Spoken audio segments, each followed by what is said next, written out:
want to go outside again? Okay, you were just outside, man. Inside, outside.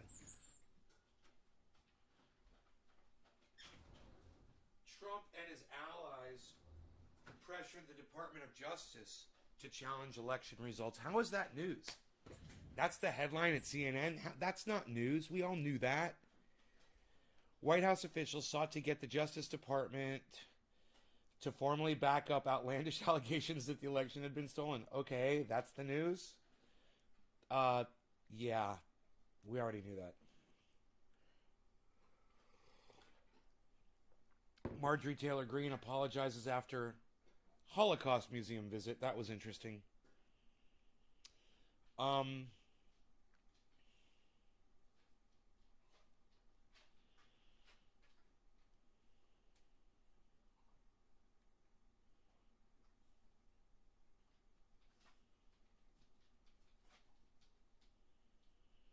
Researchers find more evidence that COVID was circulated in the United States in 2019. Listen, Lumberjack John and his whole family, they got fucking COVID before it was even in the fucking news.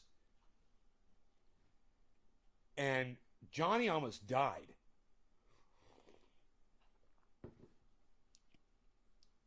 He said he'd never been that sick before in his life. He could barely fucking breathe.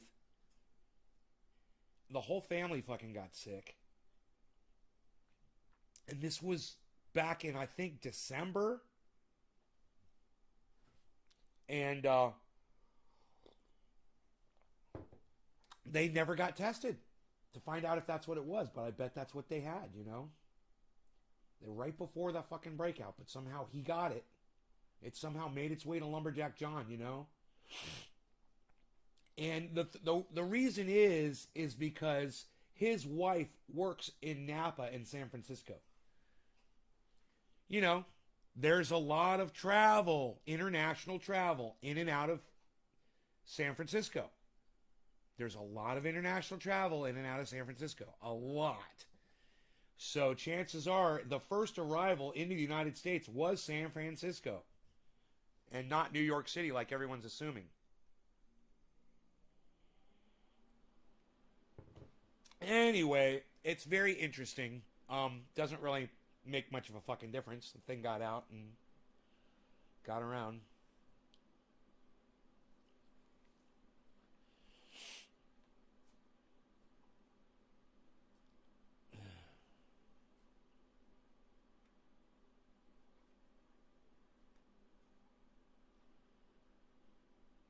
So Nick, Yo-Yo, Debbie, Roger, hello everybody. How are you guys doing? I hope you guys are doing. I'm just going through the headlines right now. There's nothing really exciting to report on this page.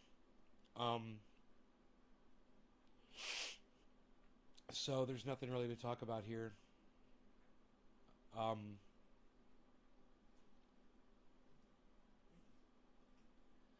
Hey Nicholas. Bogota, Colombia. Oh, wow, man. That's nice. Colombia, huh?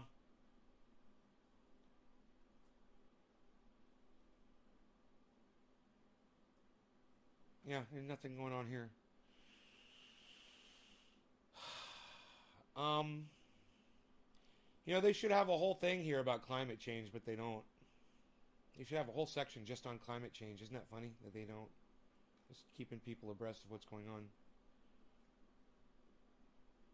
China had a radiation leak from a nuclear power plant. No big deal there.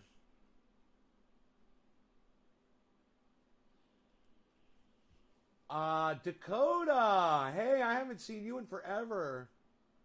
How's it going, buddy? Glad you're here. You must be busy.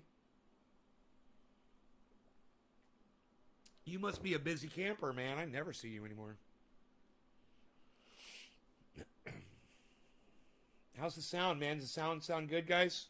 Got these microphones. Hopefully they're working correctly today. You know, still trying to fucking hammer that out.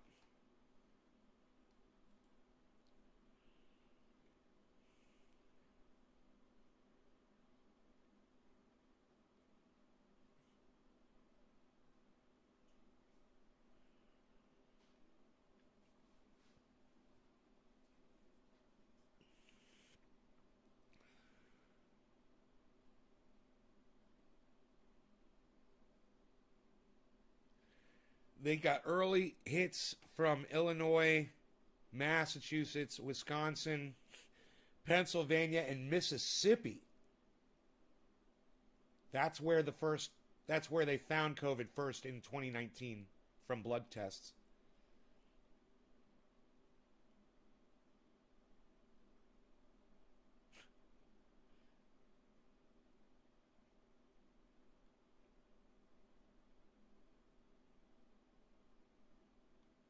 Wow.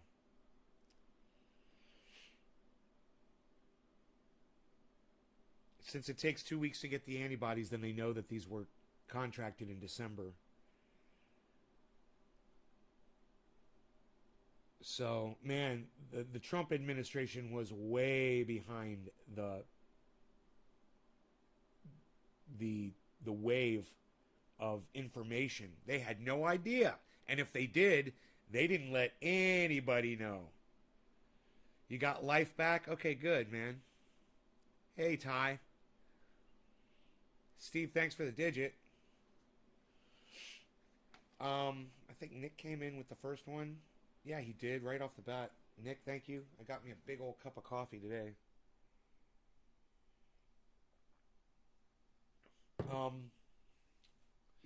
What to do? Should I stab or do a bong rip?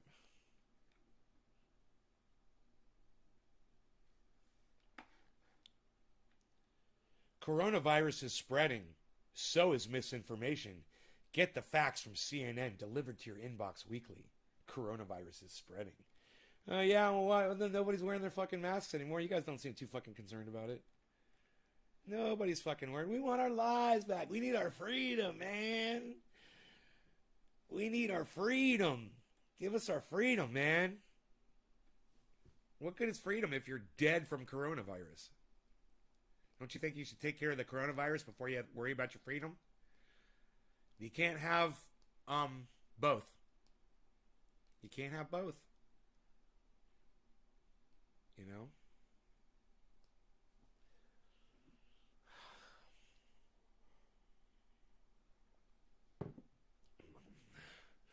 Did you get vaxxed? You goddamn right I did. Do I look like a fucking idiot, Keith?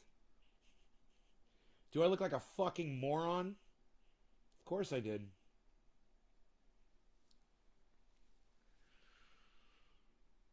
Jimmy Dore seems to have gotten over his symptoms from the long haul COVID, but he's not talking about it anymore.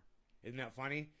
People, I got the Moderna. You know, people ask him, "Hey, how you feeling? How you feeling?" And he's like, "Oh yeah, I'm feeling great. I'm feeling better." And then he doesn't talk about it. You don't want to say, "Oh yeah, I'm feeling great and I recovered from my COVID vaccination shots." You don't want to say that. It's like, "Oh, come on, Jimmy. Keep it real, man. Keep it real. Why is this falling? This shouldn't be falling, should it? Maybe put a screwdriver on that. Yeah, it's falling. I got me a limp microphone over here. It's funny. I could tighten that up, right? With a screwdriver? I think I could tighten that up so it won't do that. People down here take COVID so much more serious than back home in New Orleans. My second shot had me in bed one day. That sucks, Keith. Yeah, man. The vaccines do, some people do get reactions. Jimmy Dore is one of them. He was really pissed. But at the same time, once his symptoms went away, he certainly got quiet about it. And that's not fair, man. It's just not being fair. It's not being fair with his audience, man. Not keeping it real. Come on, Jimmy. How do you feel? Let us know. You know, let us know. You're feeling better? You're recovered? All the achiness is gone. The flu symptoms are gone. Your long haul is gone. Why don't you talk about it anymore? You look great. I watch you on your show. You do 2 hours, 3 hours, and you don't seem to be in any discomfort at all.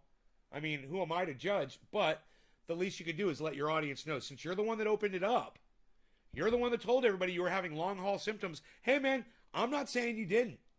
All I'm saying is when the symptoms go away, let people know that too. You know? Well, it just so happens that Jimmy Dore, he is in a group of people that are susceptible to getting reactions to the vaccine. He's had a bad reaction to a flu shot before. So that puts him in a group. And yeah, maybe he would have died had he not got the vaccine, and he had got COVID. Very possible. He probably made the best decision getting that vaccine. Even though he was sick for a couple weeks after he got it, you gotta give him credit. You know, he's not an anti-vaxxer. And people tried to peg him with that because he was complaining about the symptoms. Oh, he's anti-vax. He got the vax. He got both of them. He's just saying he's got some fucking symptoms after he got it. It's expected. Some people are going to get that. It's just, it wasn't expected that so many people would get these side effects. There's a lot more people that got it than what they expected. You know, they said less than 1% were going to experience some kind of a side effect. I think it's more than that. You know, I actually just had somebody right here in the chat say they were in bed for a day. Yeah, better than COVID. Right. I'd rather be dead. I'd rather be in bed for a day than dead with COVID. Absolutely. Absolutely. Well said. But I'm not here to tell you that one is better than the other or whatever. I'm just saying that worked for me and that was my decision. That's all. I'm not bossing you. You do what you got to do, man. I'll stay the fuck away from you if you don't want to get vaxxed. You know? The first shot messed me up for a few days. Oh, really? Huh. Okay, so, bong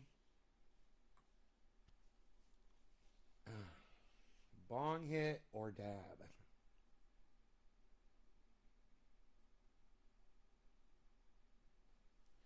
Let me see what's in the bong. Ooh, the bong's empty. I think I'll go with the dab then. I'm going to go with the dab. Nick, dab, sir?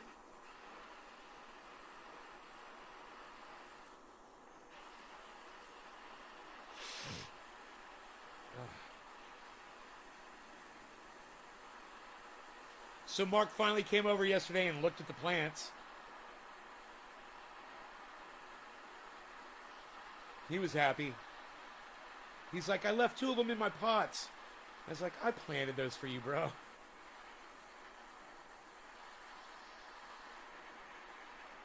All right.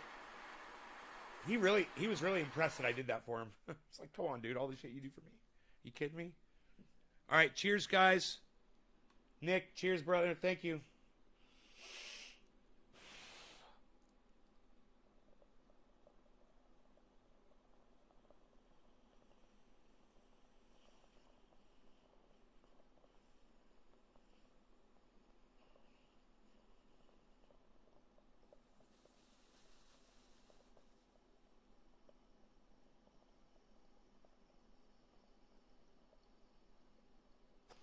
Hey, Sean. Hey, Megsy.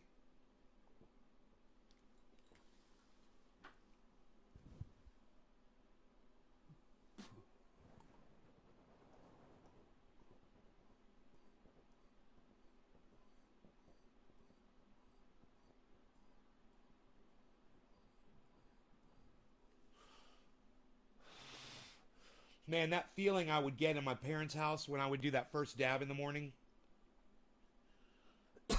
I mean, I know I'm in my 50s, but there's some kind of an excitement I still get about being able to use cannabis in front of my parents, you know? It's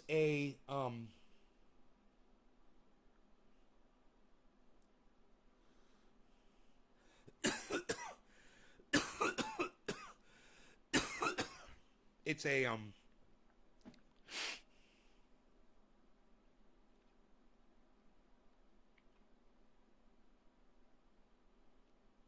what's the word I'm looking for?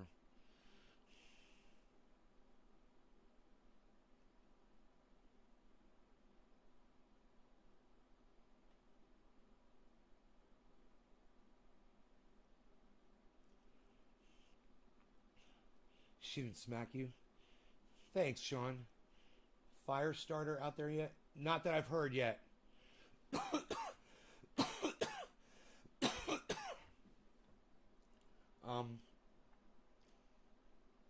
it's like a validation of all the years that I was smoking.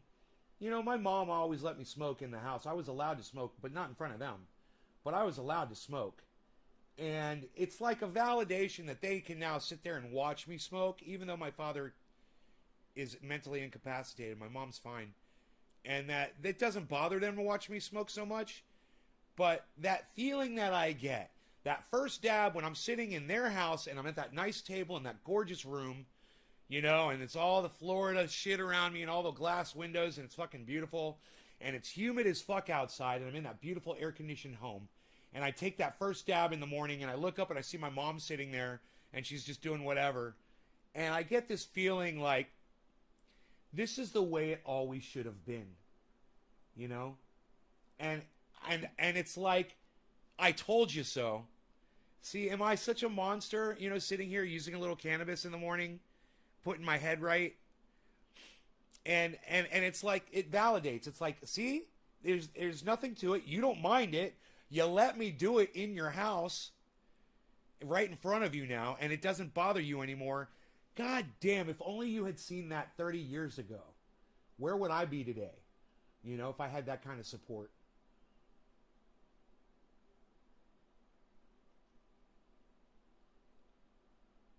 Smack me for it. The fire. I don't need a fucking AR, Ty. You don't know me. You do not know me, motherfucker. I don't need a goddamn AR-15, ever. You do not know me, son. Fucking fuck your small caliber rifle. I got an SKS, bro. You see the mag sitting right there? Come on, man. You're supposed to have more awareness than what you've got.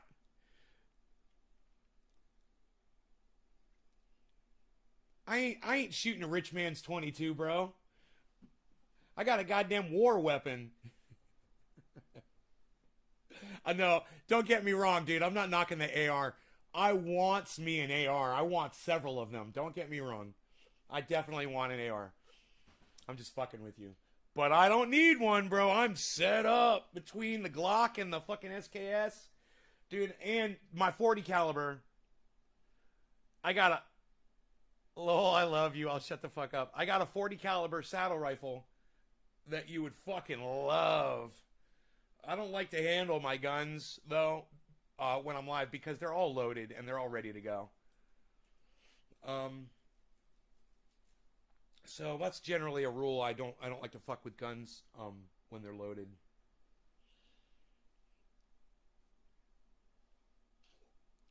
Once it's loaded, it's in ready mode. It's in don't fuck with me unless you need me mode.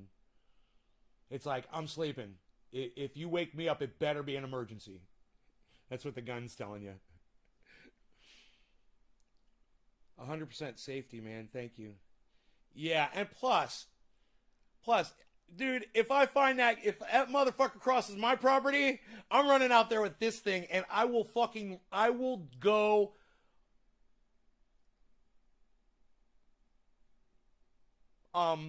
Black Knight on his ass. You know, I will go full on Monty Python Black Knight on that motherfucker. He will just be a torso and a head when I'm done with him.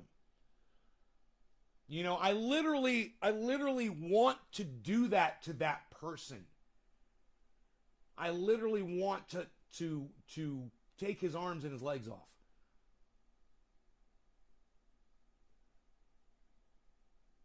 I was like, hard to light a fire now, huh, motherfucker? What's the matter? Can't flick your bick, bitch? Right? That'd be the best security. Could you imagine? Holy shit. Dude, I'd love to see that fucking brown pickup truck come rolling up on my fucking driveway. Oh, man. Oh, man.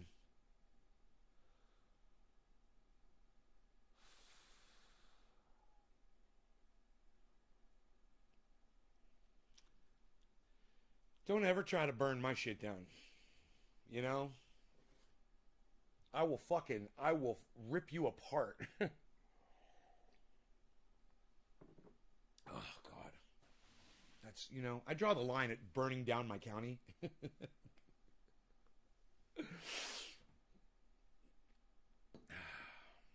Man. They need to have fucking bolos posted so this motherfucker gets the idea that we know that we're on to him. Because I don't want him trying to start another fire. Because if he gets another one going, he could get one that we don't get to put out. You know? I'd just rather that motherfucker leave. I mean, I want to catch his ass, and yeah, I want to bury him. But whatever makes it stop, you know, I'm for whatever makes that motherfucker stop.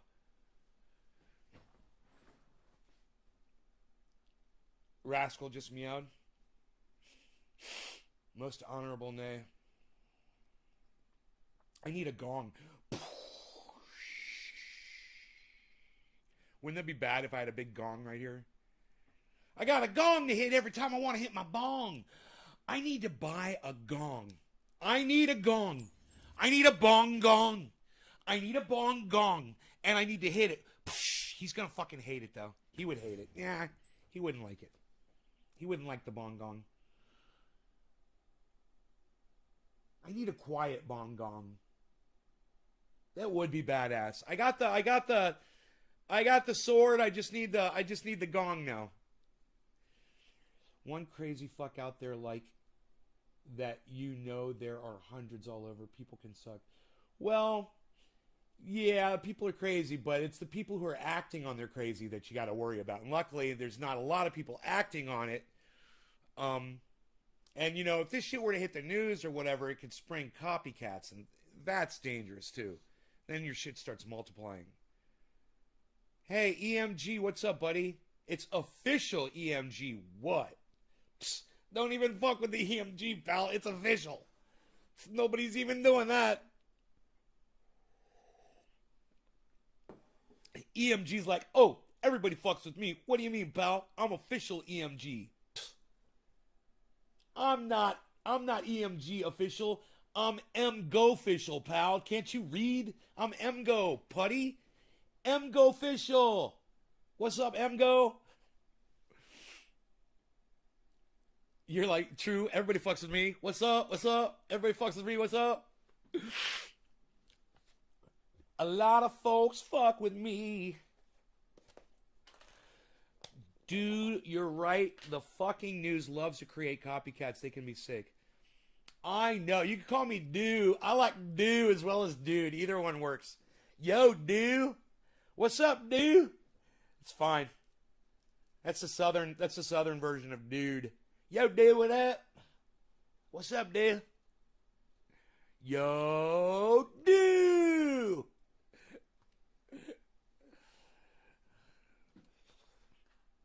I love you, man. Oh, EMG, thank you, buddy.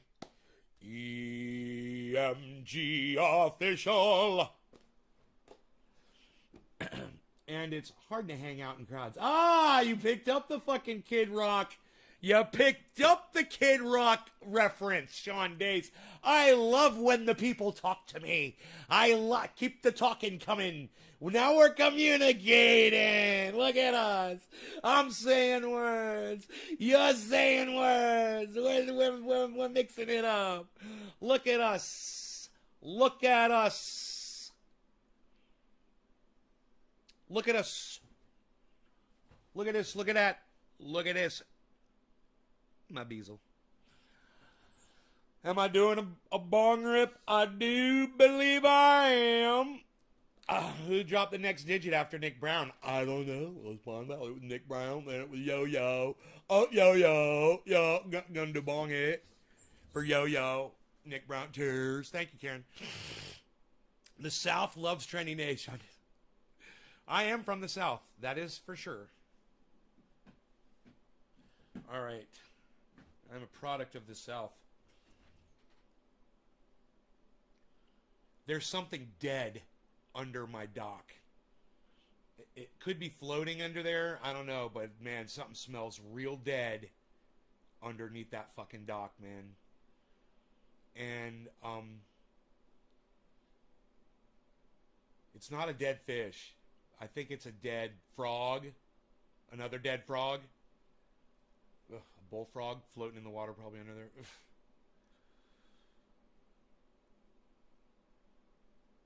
Nessie. I don't know. I don't know what's killing the fucking frogs, bro. Something's killing the frogs and leaving them there. You know? That's fucking weird. But something came along and ate one of the dead frogs. I was like, yeehaw. Like a raccoon or something. I don't know. Maybe an owl. Or it was probably a fucking vulture. Came in, picked it up. Oh, yeah. Yeah, it's nasty out there. It's like, I don't even want to look and see, man. Last time I smelled something like that, it was a dead pigeon under my fucking dock. Ugh. Cheers.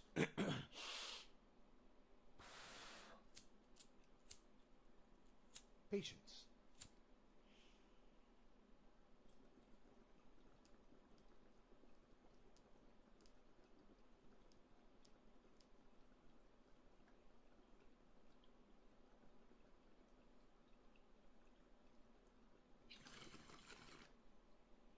I'm a patient man. I'm from Orlando, Florida, but I live in Northern California.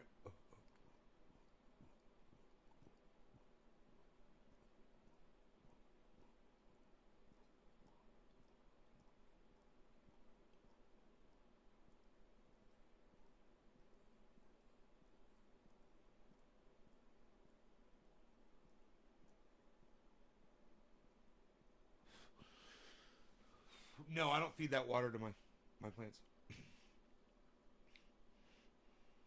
We're not to be fucked with.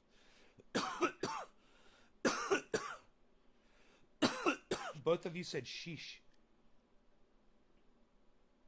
Sheesh. You both said sheesh. I must have said, did I say sheesh?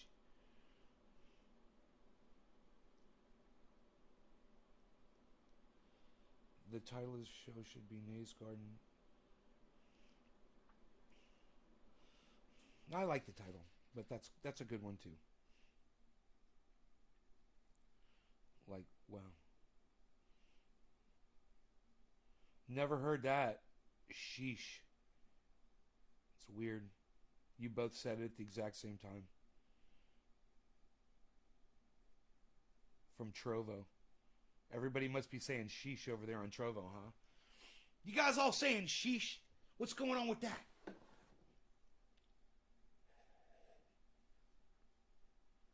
Are you sheeshing it up over there on the Troves?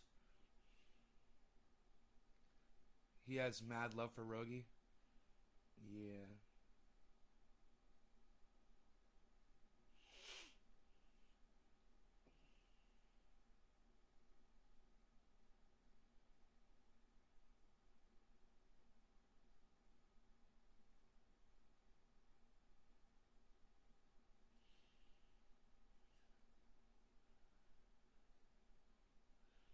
Yeah, man, I get up on my bed and I get under the covers and he jumps up on the bed and he walks over towards me, turns his back around and he leans up against my body, puts his head where my knee is, and he kind of puts his face down in there in between the covers and my knee, and he drops his butt down against my hip.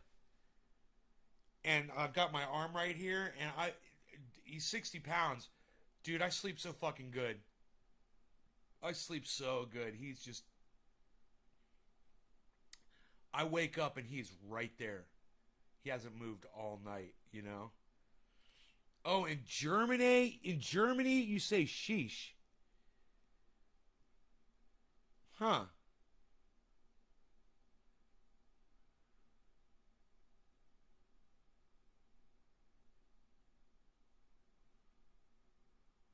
Billy. Billy. What's up, buddy? That's a good fucking dog. He's a great dog, man. It's a wonderful thing, the love of an animal. Hey, man, you guys, I want you guys to check out Dr. Cushman on YouTube. Listen, we had a lot of fun. Now, I didn't know that this guy knew me. That's what freaked me out was I started watching this guy because he came up on my recommended. I'm like, who's this guy? Dr. Cushman. At first I was like, at first I saw the name and I was like, that seems familiar to me for some reason, but I didn't know, right? So I then I was like, I don't know. I just like he looks just like some dude, that's podcasting. I was kind of curious to see what he's doing, right? So I tune in and he's just fucking live casting, bro. He's life casting. You guys should check him out. He is just normal dude, regular guy, getting high, getting by, raising his fucking son, doing his thing. He's fucking cool. He's really cool. And he's life casting. I mean, he's like, hey man, I'm going to the bank. I'm going live. Like that kind of shit. And he's like, what's up, everybody? Yo, what's going on? Yeah, I'm just driving to the bank, blah, blah, blah, blah, blah, doing this, do whatever the fuck. And he goes live for hours and hours, and he chats with everybody in the chat, and he's getting high, and he's fucking cool. And I was watching him. I was checking out his show a few times. I think I left a comment on one of his uploads. And then I got a message that he was live. I was like, oh, motherfucker's live. So I go to his live. It was right after I was live. And I went to his show. And he was just chilling, doing dabs in his room, just chilling. And we were just talking and shit. And I started promoting him on Twitter. And some of y'all came in. Karen came in there. And there was someone in there that knew me. They were like, dude, it's Trendy Nate. What's up, bro? I can't believe you're in here. They were like freaking out. It was pretty cool. And then, he said, he's like, oh, dude, it's Nay from Nay's Garden. He's like, dude, I love your show, bro. I've been watching you for years. He's like, no law regarding cannabis. And I was like, no shit, man. That was fucking cool. Because I didn't know that he knew who I was. And, just life casting, man. Dr. Cushman, Dr. Cushman. He's got a little troll frog for an avatar, and I'm telling you, you're gonna fucking love watching his goddamn podcast, man. And you should all be over there. You should all. Hey, who has subscribed and signed up for notifications for Dr. Cushman on YouTube? Tell me that. Who's done that? Who is subscribed and signed up for notifications for Dr. Cushman? Yo. Steve Running. Yes, I'm smoking for you, sir. Anybody else dropping digits and sharing this video around? Meg Z. Williams. Yes, thank you, Meg Z. Anybody else? Crazy Karen. Yes, of course. And anybody else dropping digits? Looking. Got my eyes open. Okay. There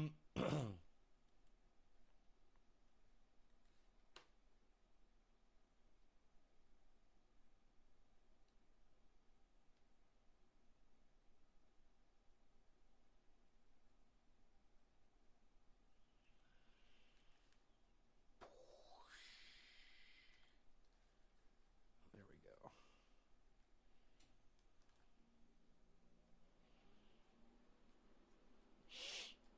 Congratulations, you've received 100 messages today with Restream Chat.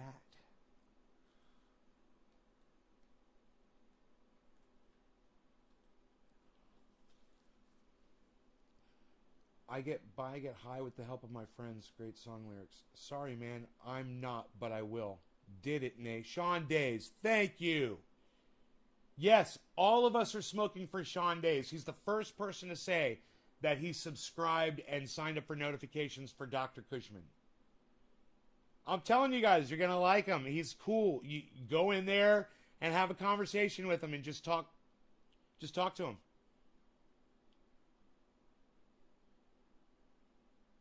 He's really cool. He's fucking funny. And sometimes he's just chilling like I do often on the show, just sitting there, just hanging out, reading what people have to say. But, a lot of times he's got shit going on, man. And he's talking to people. He's hanging out. He's like, hey man, can I put you on my live stream to people all the time? It's fucking funny, man. And people are like, yeah, man. People are like, whoa, you live, bro? Whoa, are you on the internet, bro? What are you on, bro? You on YouTube? He's like, yeah. They're like, right on, man. What, we gonna get high? He's like, yeah, let's get high. It's fucking cool, man. You'll see. He is fucking funny. And let me tell you something. I was bored yesterday, you know, whatever. I turned on. He had a video upload. I can't remember if I caught him live or not. I think it may have been while he was live. I can't remember. He was putt golfing with his son, man. It was fucking awesome. He held the camera the whole time and he golfed with one arm. And he videotaped the whole goddamn thing, and it was like you were there with him. It was awesome, man. Dr. Cushman, Dr. Cushman, little green troll frog avatar. Hey, and leave a comment on one of his videos and let him know that I sent you. Because let me tell you something. That motherfucker's gonna blow up on YouTube. Within a couple of months, you watch, that guy's channel is going to fucking explode. And then he's going to get in trouble, he's going to get algorithmed, and they're going to take his shit down, and that's going to suck. Maybe I can help him with that, you know, before it happens. God,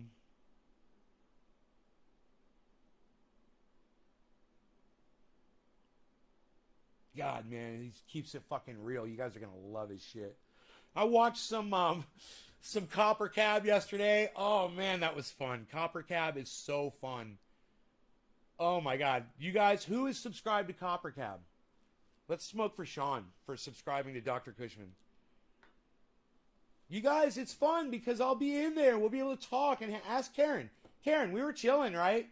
Karen, we were hanging out with Dr. Cushman, you and I. There were other people in there too. We had fun in there. You guys would just follow the same people I follow. They go live, and we'll all be in there together. It'll be fun, man.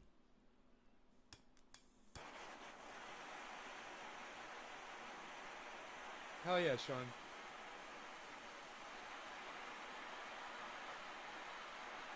You guys should all be following Copper Cab. You should all be following and sign up for notifications on Copper Cab.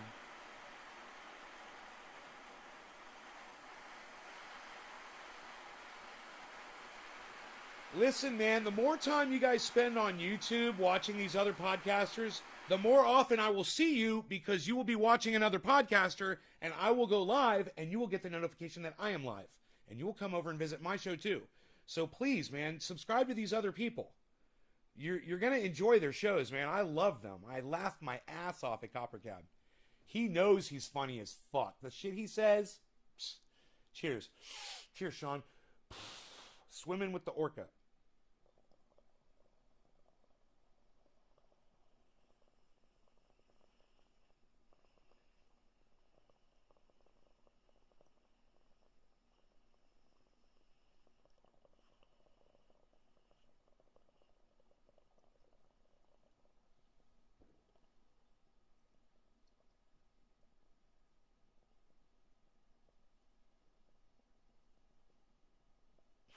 An extra special nice pot of coffee.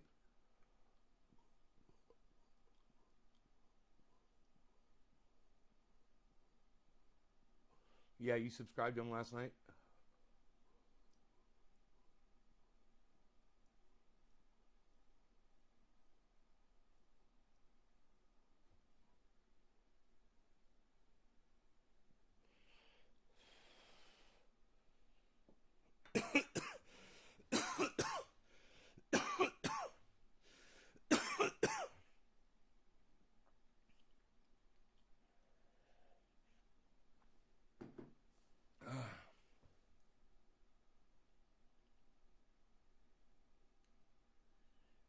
Yeah, Copper Cab went.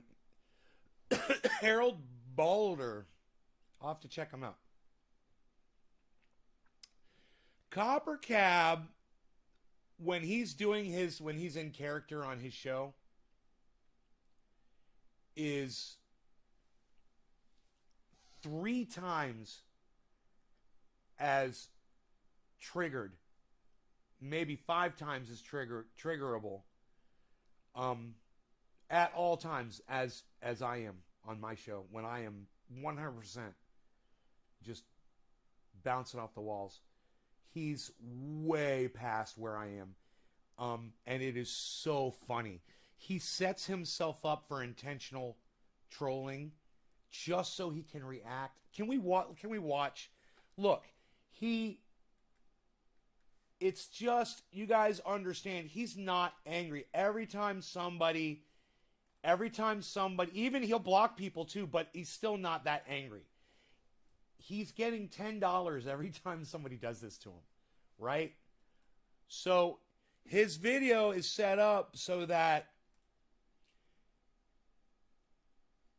God, if he was live right now, I'd flip. I'd laugh and I'd laugh and I'd laugh. Why doesn't he come up in my recommendeds, though? There's Dr. Cushman. Quick game of mini golf with my son. Ah, that's the one I watched. Dude, it's a great video. Okay. Copper Cab. C-O-P-P. Copper Cab. There he is. Okay. Let's play Subnautica. I was watching him play Subnautica. No. This video is the one you got to watch. It's called Abolish the First Amendment. It is a 1 hour show. It's 54 minutes. You guys watch this shit. It's called Abolish the First Amendment. Watch this shit. Let's get high and watch this Copper Cab show. I'm telling you, you should all be subscribed to Copper Cab. Everybody should be subscribed to Copper Cab. You should all be signed up for notifications. And you should let him know that Nays Garden sent you over there.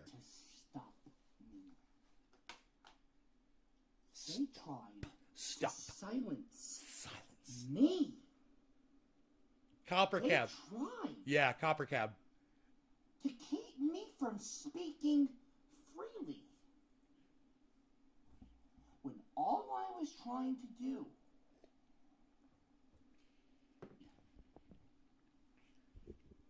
I will not be silenced. He is a comedic genius. He knows exactly what he's... Oh, no. Don't drop fucking frames, man. Be forced to made to be quiet. I will never give up. He sounded I like... will never sounded like Yoda. be silenced. I am Copper Cab! And I am a social Justice warrior. And I am not going to be scared off that easily, you little pricks! I am not someone who is going to be made a fool of. All I'm trying to do is make a change.org petition to fix the First Amendment. I'm not trying to take away your free speech. All I'm trying to do is fix it. The amendment needs to be mended. Because right now it's hurting. Right now it's crying. America is crying out for help. A Hey, lot of people Sean, always welcome back. talk about the Second Amendment, that it needs to be fixed, that we need to remove the Second Amendment, we need to take away guns. Guns. The UK has no gun violence because they have no guns. So what do, people? We remove guns. Well, here's what I have to say. I believe that if we want to remove bullying from... amendment. So that it cannot give birth. Can download and exchange information with my friends. Suck my cock. Fuck off. God, man. I had to turn my goddamn, just to get the show back, I had to turn my bitrate all the way down to 200. I'm usually running at like 1200. You know, which makes it super blurry and blocky, and people get disconnected, you know.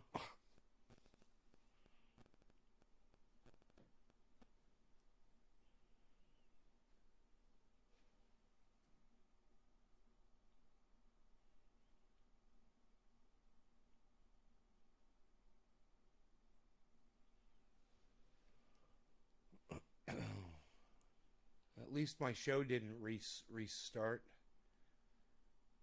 I'm still live. It says I've got 5 viewers, but nobody's saying anything, so maybe I'll reload the chat. See if that helps.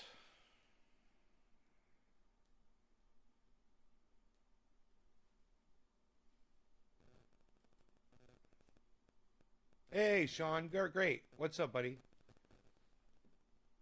Okay, you're here. Cool, man. Hey, Ty. Cool. So, did you guys enjoy that? I guess I could turn up my my bandwidth broadcast a little bit more now.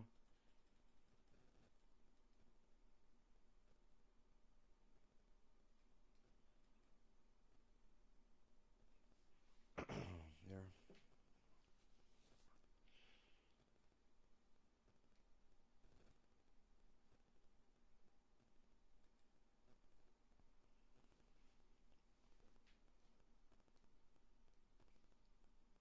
Godfather of cannabis trending name. Did you guys laugh your ass off at Copper Cab? Bro, I gotta tell you, I watched the whole goddamn show. I don't get tired of it. He's fucking so funny. He never stops. The whole goddamn show, man.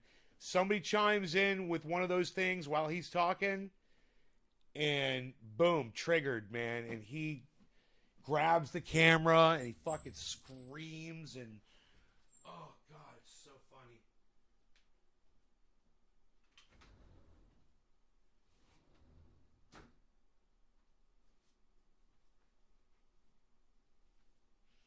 I mean, I would so much rather watch podcasters for free on YouTube, you know, and disable all the ads with ad blocker software, which I do. And ads don't pop up on live streams anyway for me on YouTube when I'm watching them. Then give my money to, you know, pedophile flicks, Netflix, you know, any day. So, you know, when I want to be entertained, I don't grab, you know, a video game console. I go to YouTube and I see if anybody's podcasting live, and then I watch uploads if no one is live, you know. Oh yeah. I dropped my Netflix subscription long ago. Pedophile flicks, bro. Ped flicks. Total fucking ped flicks.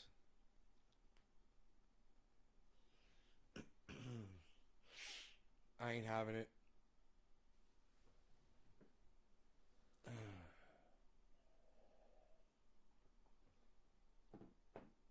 And the Young Turks, that was so funny. They supported Netflix through all of that.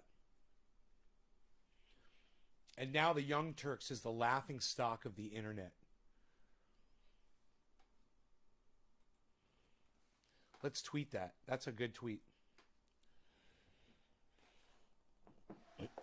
Dude, I wish we could watch Copper Cab without me dropping frickin' frames, man. That would be so awesome. Oh my god, you Mr. Anthem. And you're not man. Anthem.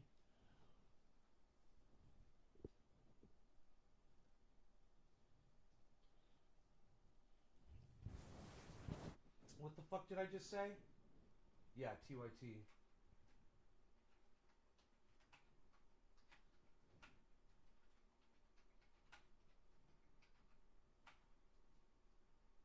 Is it laughing stock STOCK or is it stock like a laughing stock like a STAL?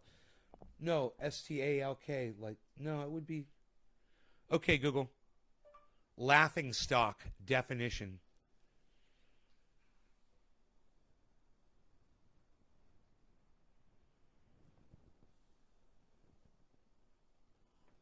Here's the definition of laughing stock. I got it right. Subjected to general mockery or ridicule.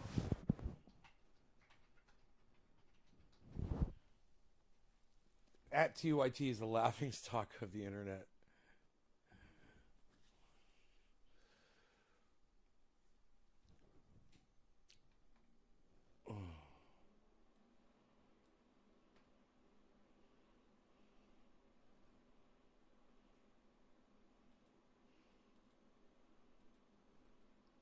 It's so weird. I was just talking about this.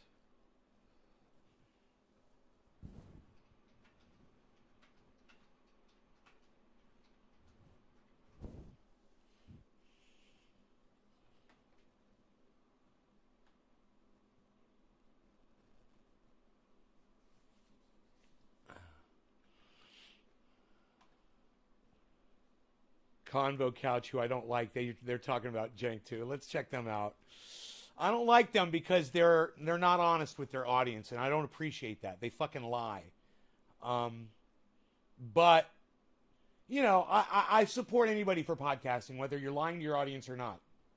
You know, your audience is going to watch what your audience wants to watch, and if they want to watch people lying to them, if they want to watch, we are going to touch on this just because it's fucking hilarious watching the last claws and shrieks of a dying propaganda network that is TYT. Back in 2016, I was like... Now, how funny is this? I just said TYT is the laughing stock of the internet and tweeted it. And when I did, Independent.News tweeted this video out within 36 seconds of me tweeting out what I just tweeted. And I said, yo, check my last tweet. And this is good because I'm totally going to agree with them on this. I'm positive. I want to hear what they have to say. I hope you guys enjoy watching this with me. Like, wow, I would love to work at TYT. They're so awesome. Hell the fuck no. As soon as that money came in, as soon as he started rushing, I was like, boop. Because that's when you knew. That's when you knew when they started pushing the whole Russia. And they're still pushing Russiagate. Yeah. Cenk is still over here thinking he's just sinking himself further and further. It is hilarious to watch. We haven't really talked about it, but we had to mention it. Pasta put this in the folder because, well, Cenk's your best friend. So I want you to read his little tweet. Of course! Genuine question. Have Aaron Mate, Max Blumenthal, Glenn Greenwald, and Jimmy Dorn condemned this hideous authoritarian and corrupt actions of the Putin government? I'm not asking if you want to bomb them, so don't strawman it. It's a layup, and you might have condemned him already. So what they're trying to say, and this is from the Washington Post, a Moscow court declared the political and anti-corruption networks of jailed opposition Alexei Navalny, extremist organizations, a move that will essentially crush the most formidable resistance to the Kremlin and force it underground. All right, now, it's kind of disgusting that the West is kind of putting up this Navalny guy. Mm-hmm. They're still putting him up, okay?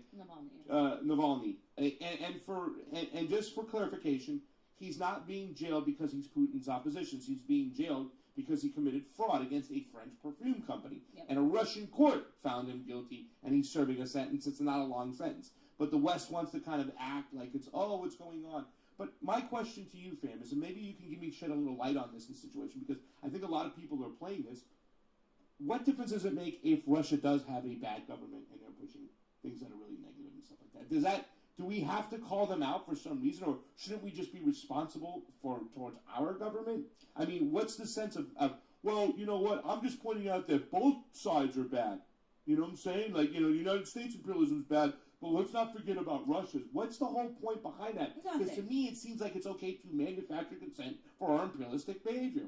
It's a straw man argument. That's what it is. It's a complete and total just look over here. I'm not going to address what I have said. I'm not going to address the fact that Russiagate was debunked. I'm not going to address my neo-McCarthyism. I'm not going to address the fact that I'm attacking people for exposing our propaganda on Syria. Again, the Syrian chemical attacks, every single fucking one of them have been debunked. Okay? Yeah. All of them. And you're pushing propaganda from Bellingcat. Anna was pushing propaganda from the CIA. Like, they don't want you to look at that. So what they do, and this is reminiscent of what that whole contingent of the left does, they do personal attacks. Yep. Oh, you aren't speaking out against the genocide of the Uyghurs in China. So what does that have to do with what we're talking about? Why? Because they don't have any rebuttal. They don't have any argument that's derived from logic. It's all emotion, and it's all just whatever. COVID has a gun because of climate change. This attack is I get it now. Let's you guys promote Cheers. Assange and Assad. Well, what about Navalny? Thanks for sharing this video, guys. I got light. I'm excited. Look at the smoke rings. Who Navalny is and why they're manipulating him to kind of prop him up as this prisoner when the same institutions propping him up and asking for forgiveness don't give two shits about Julian Assange right now sitting in Belmarsh prison in conditions that are dire.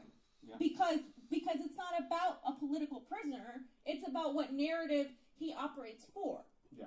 And Julian Assange is obviously against the establishment, the empire, and Navalny is a tool. He's a useful idiot for the establishment. Is it wrong that people are kept as political prisoners? Yes, it is. And in fact, most of the Assange community that I know has called it out and said, yeah, free him too. They have said that about Reality Winner. They have said that about everybody, in spite of them being different situations. They have constantly always talked about that. Because Reality Winner is another one that they always throw out there and say, what about Reality Winner? You guys don't care about Reality Winner? This is what they always fucking do. Yeah. And it's just so obnoxious that it keeps happening over and over again. And right now, they're doing the tour, Julian's half-brother and Julian's father, and they're in Ohio right now. And Misty, I'm sending out my best wishes for her. She's doing a great job of everything, of organizing, fundraising, and we can't wait to see them when they come here. But, this is just another, the Assange people, the Assad people, trope. Yeah, it's kind of stupid, but I think it even goes deeper than that, because it does manufacture consent for us to push our imperialism. And I see that on the right now, too, as well, with China. When China sneezes, Cynthia McKinney, get that book. And that's what I'm seeing right now, because they have this mentality of well, why aren't you condemning Putin's behavior? Because at the end of the day, you'll be like, well, we have imperialism, but if we don't push our imperialism, somebody will fill that void. Whether it be China will fill that void, or Russia will fill that void. You know what I'm saying? That's what the left says. That's what the right says. But all it does is manufacture consent for us to continue with our imperialist ways. And it's just kind of crazy to see a lot of leftists kind of repeat that same narrative about China, about Russia, whatnot. Well, what's going on with with Navalny? They're just jailing this guy, and he's one of their leaders. When you do a lot of research, it's like Mark Sloboda, who lives in Moscow, says no one gives a crap about Navalny. He's nobody. 2% of the population might even freaking know who he is. But anyways, let's read some of this stuff that was the bite back. Glenn Greenwald went right after Cenk after this. He says, go fuck yourself, chunk. I'm not here to jump through your little McCarthyite hoops and condemn things on demand. Have you condemned racist police abuse in Chile? Or the systemic corruption in Indonesia? Or abusive prison conditions in Brazil? Why not? Try to comprehend this. Wow. And then he's got Noam Chomsky quotes. Wow. He's got Alex Knight underneath him with the fire hose, I think. What else do we got up here? I'll let you scroll through, Johnny, and I'll tell you which ones to click on, because I know Fiorella's got something here. I mean, Aaron. All right, there's me, by the way.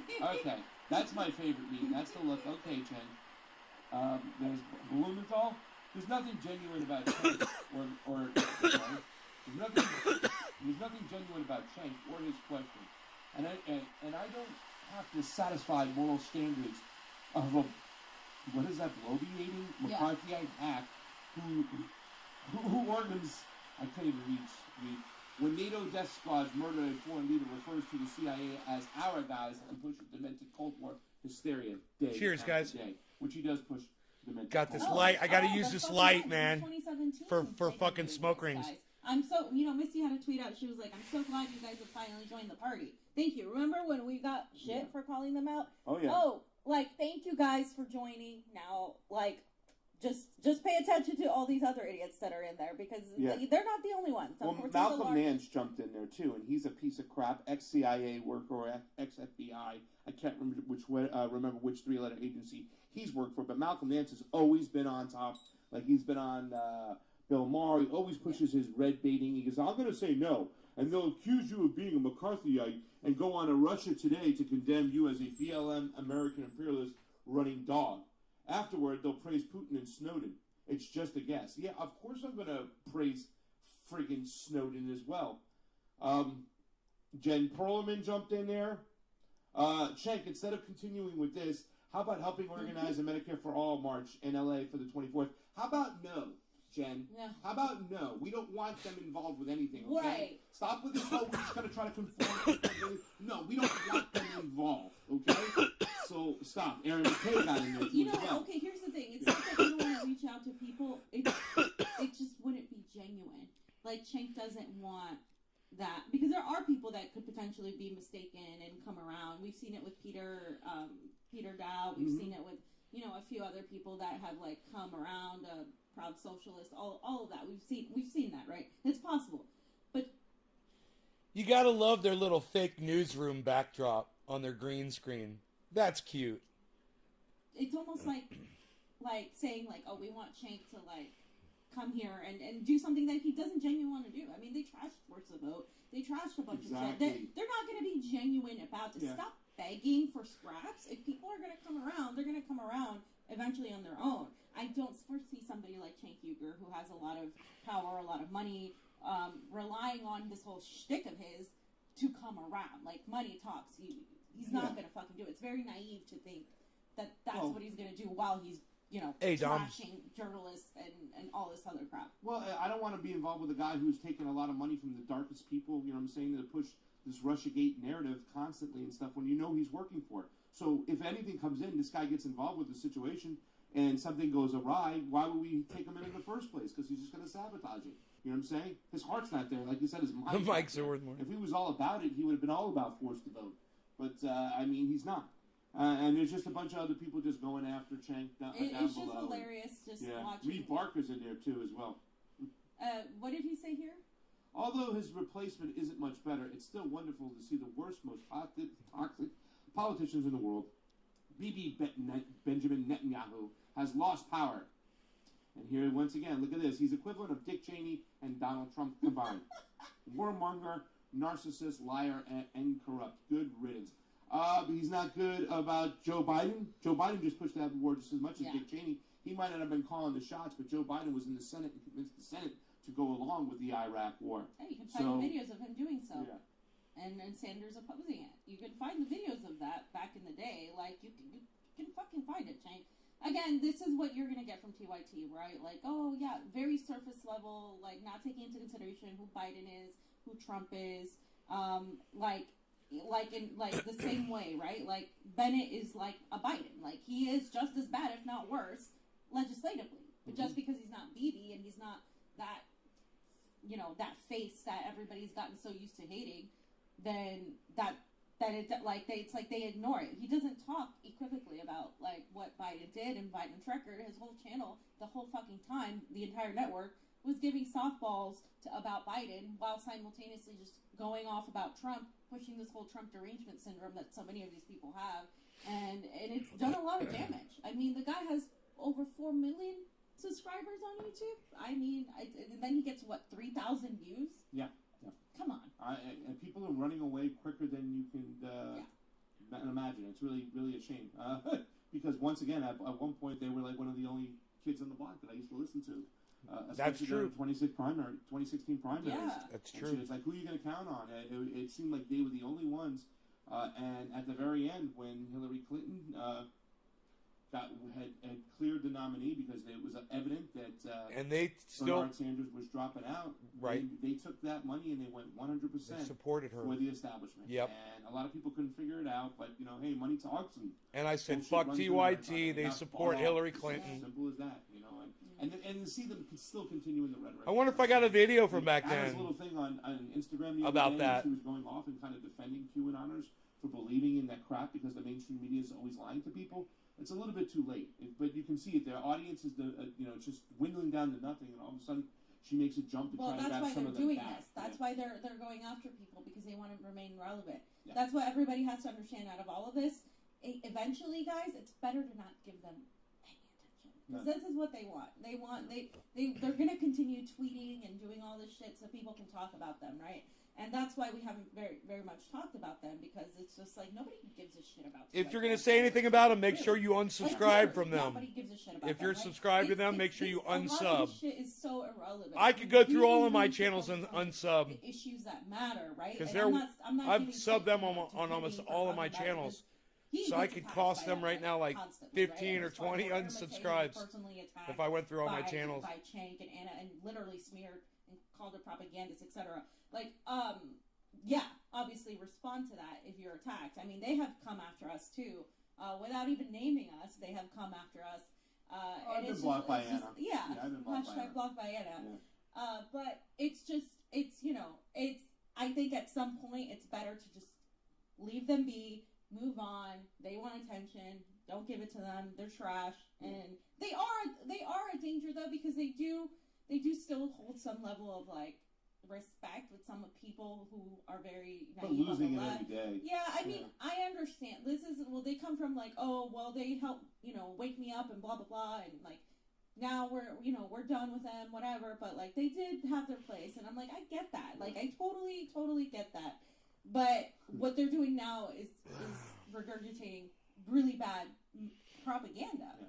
With So- Crunchy You see me articles, posing there, Billy? Imperialist shit on Really, Syria. yeah. And it is really about one particular group just trying to mislead the public, whatnot. Yeah. I mean, it's not just TYT that's really awful when it comes to Russia. The whole mainstream media is, but the fact that TYT is going down that route just shows you who their true colors are. And I think it's kind of interesting that you said that they're still holding on because they have Bernie attachment syndrome. Yeah. Like people, oh, Bernie woke me up. I can never, like, he gets a pass for anything he says and does. Like, no. He woke me No, up, but yeah. in some ways, right? I I'm mean, going to put obviously, you back to sleep, fam. Pink, because- obviously, yeah. Jeez. We were talking about this the other day. I'm like, I was telling my friend, like, Pink Floyd was honestly like one of the first awakenings for me. Just like that whole fucking album, Dark Side of the Moon, all of that stuff. Like, it was just for me. It was like, wow, like, what are they talking about? When I was, Dude, when she starts talking like this, she reminds me of the girl that would be hanging out around at the end of the party after everybody else has gone home, really trashed,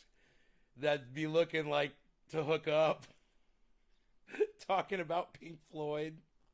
was in high school, right? Obviously, Pink Floyd's way older than that, but like, I don't know, like, it's just those things, like, little things happen throughout your life that wake you up, and you're like, okay, and then you start getting, radicalized is what people call it, but I think it's just more so out of the matrix, right? Mm-hmm. Right. they get woke for real. For You, real. you ever see the movie The Squid and the Whale?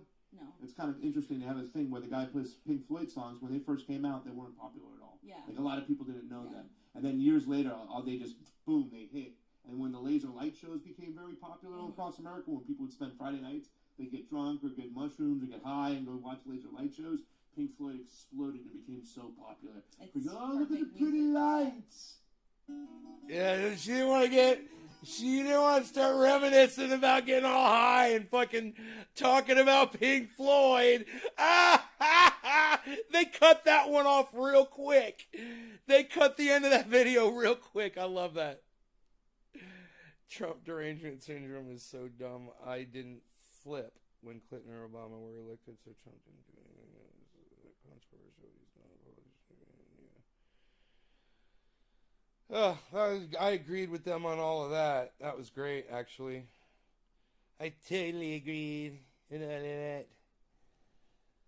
Sean, Trendy Orca, liked my tweet, retweeted my tweet. Beata.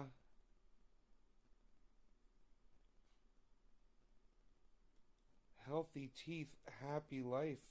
Liked 8 of my tweets. Wow.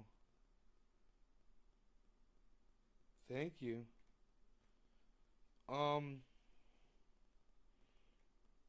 That ratio is questionable.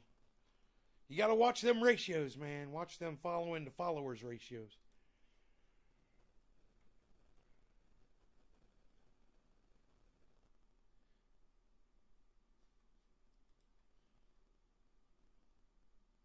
Your haircut, though, I said. Your haircut, though. Your fucking haircut, though. And then I put the fucking crazy, what's this ratio? Somebody followed me. They're following almost 4,000 people, but they've got 5,000 followers. Hey, man, Lark Davis liked another one of my fucking tweets. The Crypto Lark. I watch him. You guys want to watch his last upload? You guys want to watch the last Crypto Lark upload? He's great, man. I watch him all the time, man.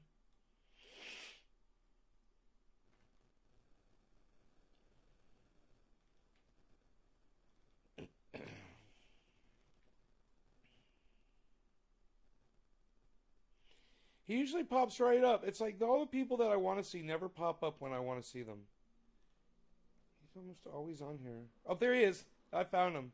1 day ago. Bitcoin Death Cross, 50%. Make sure to gently tap that like button, guys, and give me that.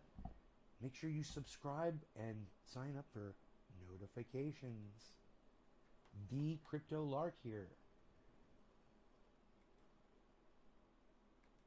It's off.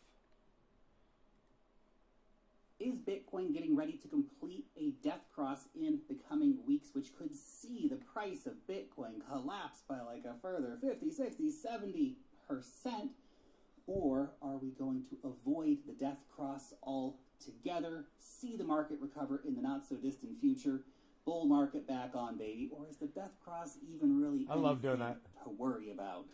In this video, I'll break that down for you. I also have some big news from Tesla and some big miner news coming out of China as well. So make sure to stick around till the end of the video to get those news insights as well. My name's Lark. Every day I make videos talking Lark about Davis cryptocurrency on investing. YouTube. So if that's a Lark topic that you would like to learn Davis. more about, make sure that you subscribe to the channel. Gently tap on the thumbs up button for the YouTube algorithm. And of course, click on the notification bell to know when I put out a new video. So let's go ahead and turn over to the charts. Okay, so let's go ahead and dive in. He's so fucking likable, man. You know? He's so easy to listen to, man. He's so just... You know, it's like you can imagine, you know, him being your teacher in middle school And here we did have or a something, nice you know? pump for Bitcoin today. A good strong green candle pushing us up, although we did run into this line of resistance here. You can see that we haven't had any daily candles closing above the $39,500 level for quite a while now, right? Ever since the main breakdown happened in late May, we haven't managed to close above it. Now, we have had wicks above that, wick above it here, wick above it here. Even the tiniest little wick above it today, almost hitting $40,000 if we're seeing the price retrace. That, I think, right now is our line to beat. We really need to see Bitcoin closing above that to start talking about creating the kind of momentum that we need to see Bitcoin really coming and being able to challenge the 200-day moving average, the blue line on the chart here, as a line of resistance, conquering that, of course, and hopefully turning it into a nice line of support. I also want to share this too, so this is from Rect Capital. He said, whatever the short-term volatility, it's important it doesn't distract you from the higher time frame technicals. Bitcoin is still holding this weekly higher low as support. So look at this. Look at this. This is, of course, based off the candle closes, but zoom out sometimes. Sometimes it's really important just to see that big picture that's taking place right here, because that's a nice line of support that's holding up for Bitcoin. But of course, what everyone's talking about right now is the freaking death cross. The death cross. Da, da, da, da. So that is, of course, where the 50-day moving average will cross under the 200-day moving average, spelling the end of everything. Well, not necessarily, of course. Now, there's a few things I really want to discuss with this because, one, it may not even happen. That's perhaps one of the most important takeaways for you to understand right away, is that we may not even get a death cross happening. What you could see over the next few days, especially if we can get Bitcoin in the next week or so to close above this green line, to close really above $40,000, ideally, to take back the 200-day moving average would be a situation kind of like this, where we see these lines coming very, very close to touching, but not actually completing, and then, of course, the price moving up in this direction. All the bulls coming back into the market, everyone getting very excited again. That would be a great scenario. You have to remember that a death cross is a lagging indicator anyway, so it shows that the market has already been in a bearish state. It just tends to be one of those situations where if we do get it, people tend to become even more bearish. We tend to get even more negative selling pressure coming into the market.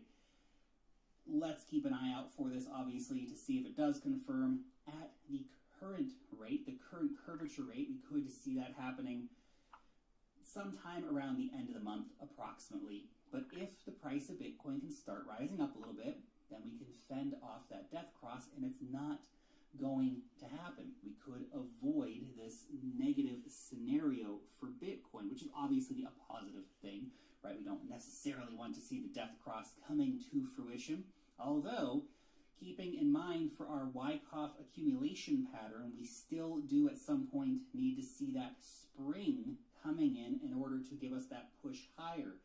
Now that could be around $28,000. That could be a very short couple of days in terms of movement before bouncing back very, very strongly.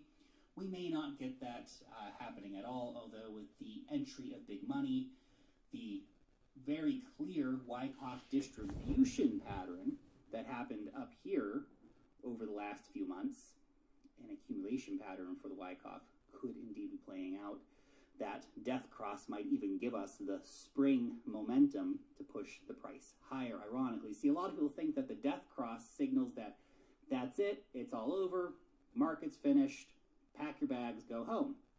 Now, sometimes, of course, death cross does indicate that the market is cooked, but the market's usually already cooked by the time we get a death cross. Now, let's go ahead and have a look back here and examine some history of death crosses in the market. First, I would like to point out this here. So this is 2016. You can see we had two very close calls where the 50-day moving average came down very, very close, and again, very, very close here to hitting the death cross, but it never confirmed. And it actually reversed, and the market got super bullish again, and everybody turned back into bulls, and like, yeah, super exciting times again. You do have to note, of course, though, that in neither of these situations was the price actually trading under the 200-day moving average, so it was actually a technically more bullish market at the time, so that is worth keeping in mind. Having a price under the 200-day moving average right now is far from ideal. Now, the big one in recent memory is what happened back in 2018. So you can see here is where the death cross happened in April 2018. I guess technically late March 2018. Anyway, on the day the death cross happened, you can see the market immediately reacted to this negative news. The price went down 20% in one day as everybody basically panicked and started selling their Bitcoin. The price did then sharply rebound, but was never able to again capture the 200-day moving average, which is obviously a very, very critical thing. The market structure was quite different here. We weren't actually working in the Wyckoff patterns as we are right now. We had a very obvious Wyckoff distribution pattern. We are forming up currently a pretty clear Wyckoff accumulation pattern. That does not mean that pattern cannot be broke.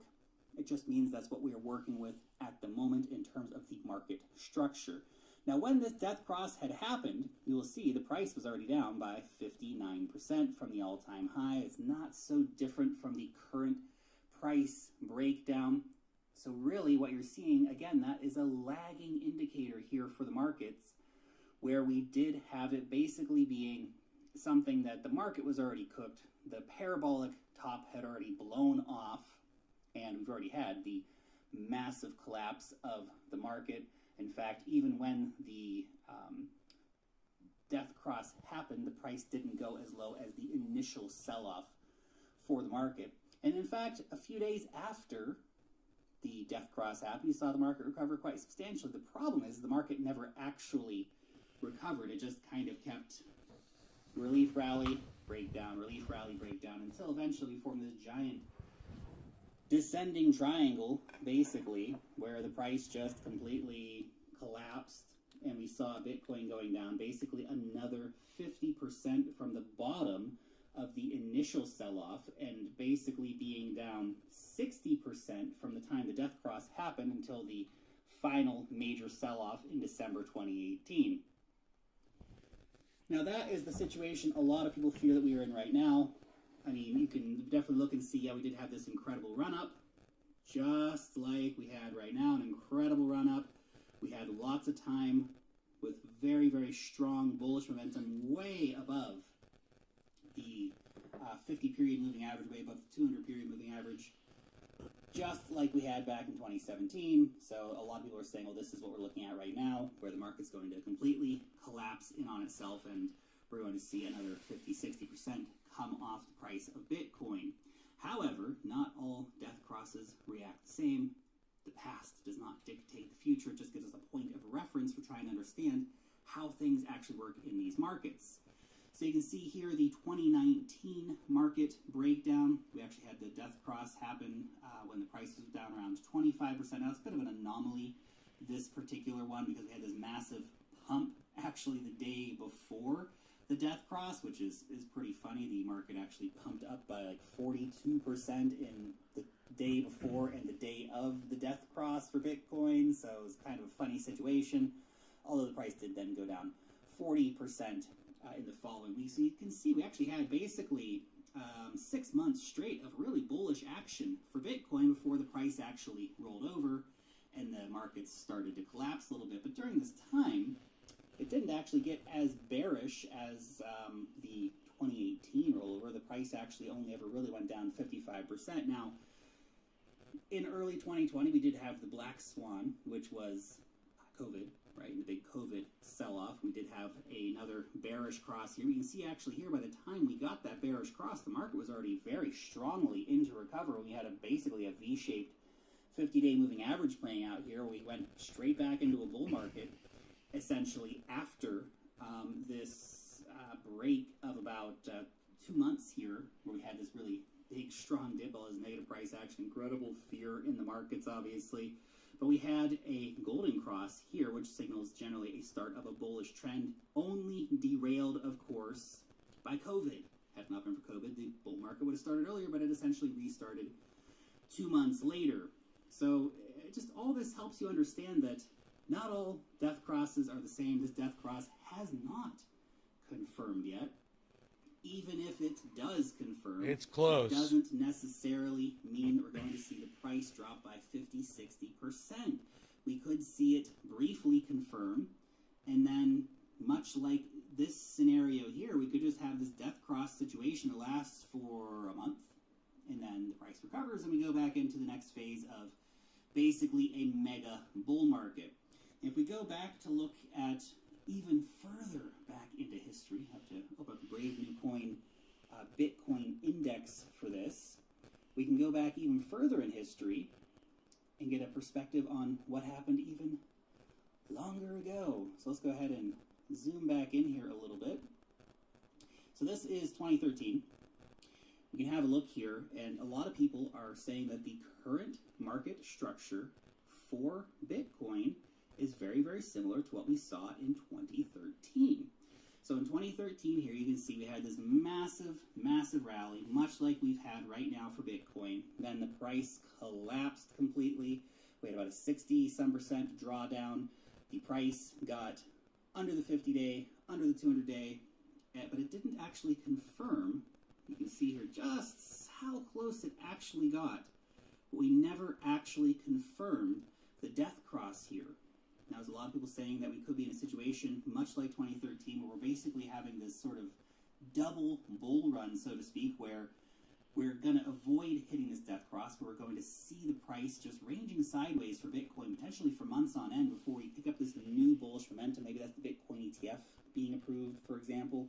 Maybe it's something else we haven't even thought about yet, but that's a potential scenario for you to think about as well. So I know this death cross scenario is quickly approaching, but just understand that the death cross in of itself doesn't necessitate that it's going to confirm, and if it does confirm, it doesn't mean that we are going to see a dramatic drop in the market of 50, 60, 70%. that could all basically just indicate the market was already cooked, the worst of it's over, and we could be seeing recovery in the near future. So we'll have to reevaluate our situation. And I'll tell you what, let me stop him him right there and just say, and if it doesn't, then this could be the sign of that massive pump that everybody's been waiting for, where it goes up to, 75 and then 100,000, which would be insanity. If it confirms. I want to bring this up too. So we are currently in a year where the trend for Bitcoin is huge growth. You can see Bitcoin tends to operate where we have basically the end of the bear market. So the start of the bear market tends to be a 4 situation. The bottom year of a bear market tends to be 1. So not always the case, of course, but in the past few years has been the case. The first year of recovery is the 2, and then the year of exponential growth, marked by 3, that's the third year in the cycle here. Right now, Bitcoin is in the third year of the cycle. So what we are most likely seeing is a major correction, a major shakeout in this market where the big institutional players, the big whales, they are shaking out all the people who bought it 50, 60,000, reaccumulating Bitcoin before they push the price up to $100,000 and beyond. Just something for you to think about. By the way, if you need to buy yourself some Bitcoin, go over to Binance. It's the best exchange for buying Bitcoin, Ethereum, loads of other cryptocurrencies like Cardano and Polkadot and Polygon.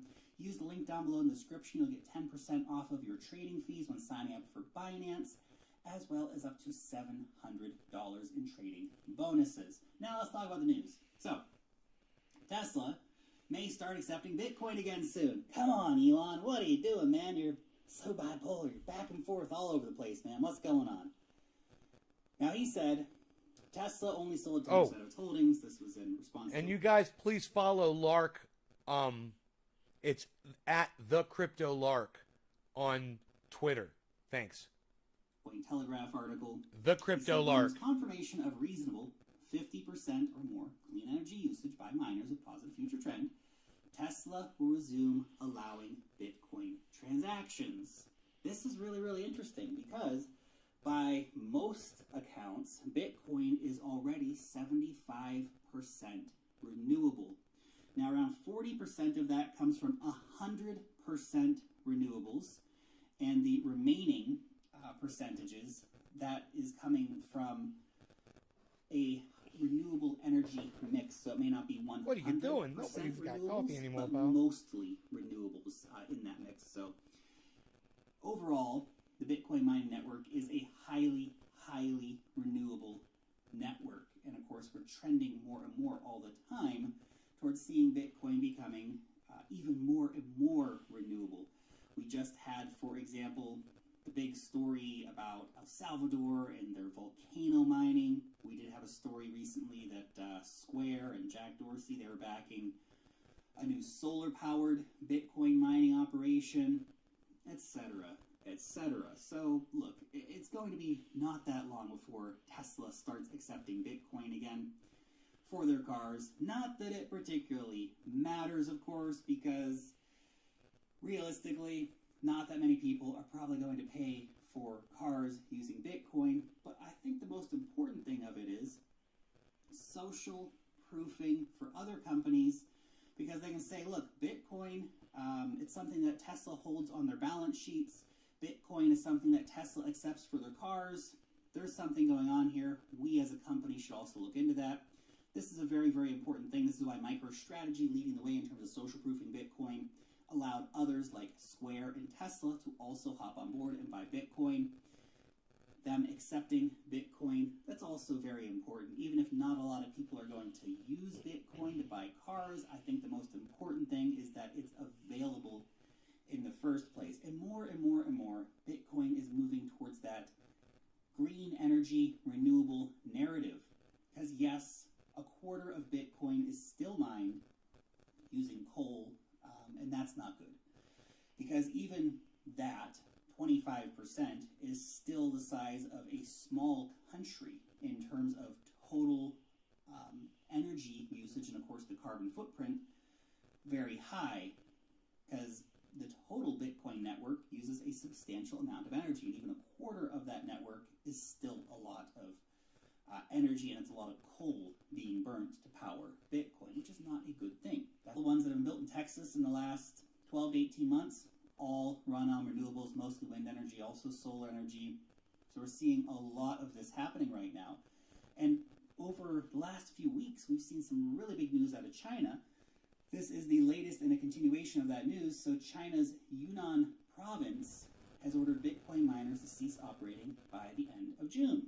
Now, this has also happened in the Xinjiang province, Inner Mongolia province. I think Why do these assholes do this? That happened too as well. But now we have 4 provinces in China that have basically told Bitcoin miners, get out of town, man. The big reason that this is happening is a lot of these provinces, particularly the 3 in the north, are run on coal. So the government doesn't want Bitcoin being mined in China using coal. Up to this point, it seems that they're okay with Bitcoin being mined using renewables. They're okay for Bitcoin miners to operate in the Sichuan province and use hydroelectric power to mine their Bitcoin. They just don't want it happening using coal. So China, in a weird way, is cleaning up the Bitcoin industry domestically, which is going to help reduce a lot of the negative press that Bitcoin has been getting. So let's welcome that. Let's welcome the cleaning up of Bitcoin and it moving towards a more renewable future. And I think that's exactly where Bitcoin's going, where all energy use is going, to be honest. I think in a few years' time, everything is going to run on renewables. Just a question of getting there, which of course is why most of my stock investments are in electric vehicles and in renewable energy, because along with cryptocurrency, which I'm obviously mega bullish on, renewables and electric vehicles is the future. Going to be very, very big. Anyway, just my 2 Satoshis for the day. Your question, are you worried about the death cross for Bitcoin?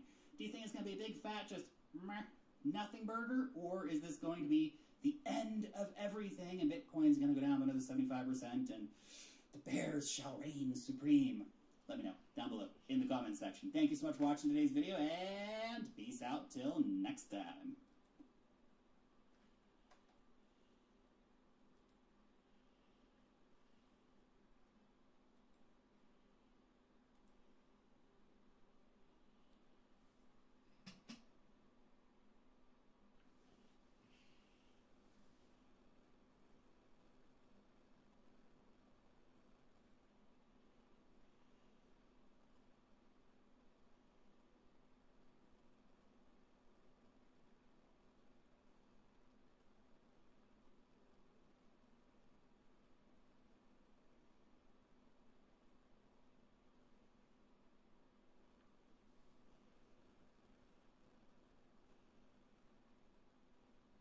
Cheers, Dice Man.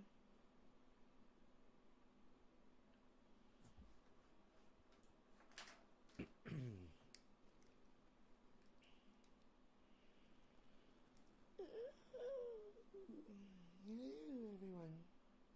I'm doing some things here. Very nice to see you, though. Oh, yes, terms and conditions. Terms and conditions. Of course we agree.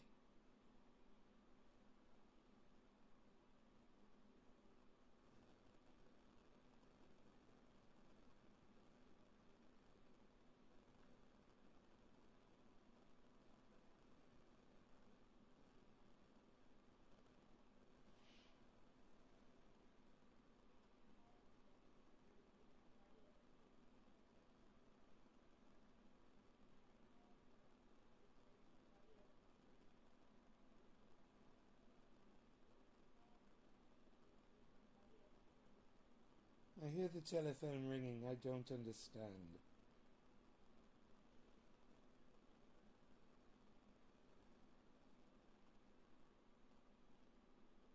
Could barely hear it. My hearing is horrible. I have very poor hearing. You might not know that about me.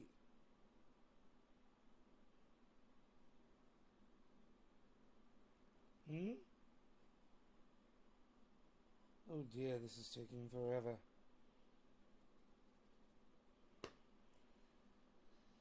Oh dear, oh dear, oh dear, oh dear, oh dear, oh dear.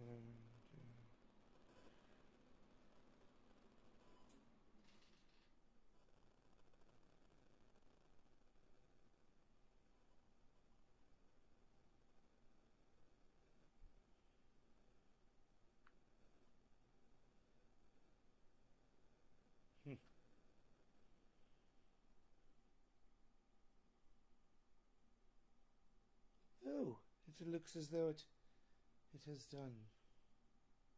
Yes, you've successfully done this.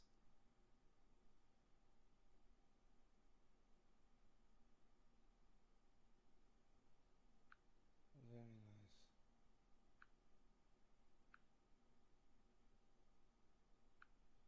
Very nice.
Psst, psh. What's up, everybody? So that was Lark Davis. Check him out on YouTube. He's fantastic. I had life I had to tend to. I had to tend to life there for a second.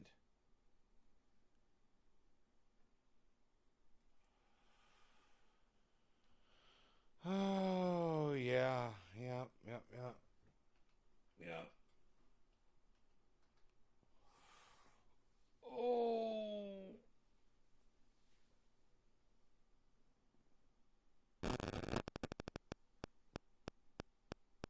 Oh. Oh, man. You guys have a great day. I will see you this afternoon. I'm going to go enjoy the beautiful 54 degrees outside. It's freaking sunny. I don't know what I'll do, but I'll do something.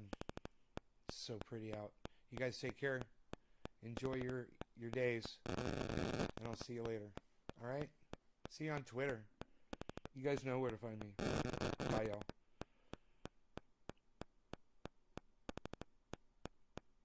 Yeah, and don't forget to go subscribe to Dr. Cushman on YouTube. Dr. Cushman on YouTube.